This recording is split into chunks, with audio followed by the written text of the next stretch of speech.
This is the War Brief Daily for July 24. Over the last 24 hours, the operating picture is dominated by another Russia-Ukraine deep strike exchange, an emerging Ukrainian drone campaign against Russian rear areas, and continued but unverified pressure around Pokrovsk. Elsewhere, reliable new reporting is thin. That is not proof those theaters are quiet. It means we are not going to manufacture escalation out of standing tension. First, reciprocal strikes across Russia, Ukraine, and occupied Crimea. Credible reporting from Al Jazeera, citing officials on both sides, says at least 8 people were killed on July 23, 4 in Ukraine and 4 in Russia and Russian-occupied Crimea. Russian attacks affected Pavlograd and Sumy. Ukrainian attacks were reported inside Russia and in Crimea. This is confirmed at the level of the exchange and the reported casualties. What remains unclear is the precise weapons mix, the targets hit, and the military damage. That distinction matters. A strike happened is not the same thing as a strike achieving its intended operational effect. The larger pattern is straightforward. Russia is still imposing costs on Ukrainian cities and infrastructure adjacent areas. Ukraine is still reaching for targets behind the Russian front line. Neither side is getting a knockout blow from one-night strikes.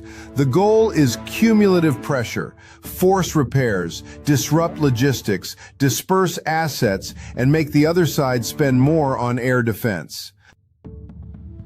Second, Ukrainian drone activity against Russian infrastructure is an emerging claim, not a confirmed damage assessment.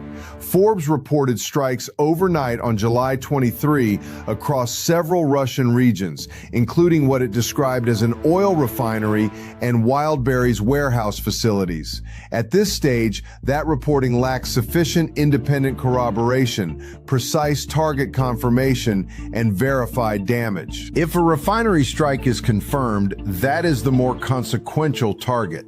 Fuel processing and distribution sit behind military mobility, maintenance, and logistics. A warehouse matters, but a sustained hit on fuel infrastructure can create a much broader protection problem for Russian air defenses. For now, treat the reported effects as unconfirmed. Third, on the Pokrovsk axis, Russian sources claim the capture of Belitsky. Ukrainian reporting says its forces repelled Russian assaults near Pokrovsk. Neither claim has been independently corroborated in the available reporting. So the correct read is not a confirmed territorial change. It is active pressure on a critical axis with no verified breakthrough. What people get wrong is treating every claimed village as a map-changing event. Control has to be demonstrated, not announced. Until there is geolocated evidence or independent confirmation, Belitsky remains claimed by Russia and unverified. In the Middle East, Sudan and the Sahel, and the Indo-Pacific, no comparably well-substantiated new kinetic event was available in this reporting window. No recycled headlines, no noise. Over the next cycle, watch for Russian regional and emergency service statements, Ukrainian military releases, and geolocated imagery that can confirm the reported drone targets.